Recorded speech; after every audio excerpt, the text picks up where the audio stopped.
Brian, first question is, where are we at? We're still at the stage. We're still actually, excuse me. We're still actually getting CVs and applications in. Got one 2 minutes ago. Funnily enough, it is fairly constant. We are trying to evaluate the list of ones that we've had to date. Try and whittle it down to get the list down from the 100 or so down to some kind of semblance of order. As I've said before, we will make sure we look at everybody's CV and application and give it the thorough attention that it deserves. But it's also important that we try and get the numbers down where we are, and so we can take to the next stage. So what sort of shortlist are you looking for?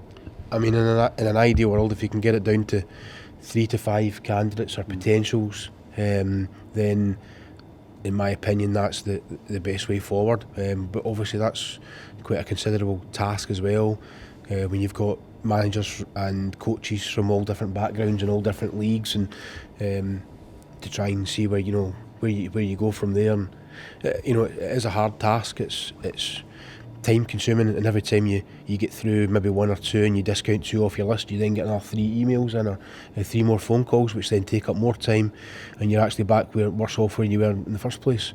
But it is trying to just go through them all and try and get to a stage, obviously as quickly as possible, as we all know, to try and get to a short list that we can then take to the next step. And when would you hope to appoint it? Have you got a timetable for this yet? I'm still not giving any timetables because it's been a bit of a crazy week, if I'm honest. That's a week since Mickey left around about now. So it has been a crazy week, and the thing is, it's not slowed down in the number of applications. As I say, they're still coming in thick and fast. Would you hope to have somebody in time for Sheffield United, or is that still too early? I think in football it's very difficult, because football things can change in a minute, never mind an hour, never mind a day. So it's one of these things. I wouldn't like to put a timescale on it, because things move very quickly in football sometimes, and when it does, it tends to bite you in the backside if you do put a timescale on it. So I would rather not put any timescales on it. Obviously we are aware that the games are coming thick and fast, and we're keen to appoint as quickly as we possibly can for the players as well.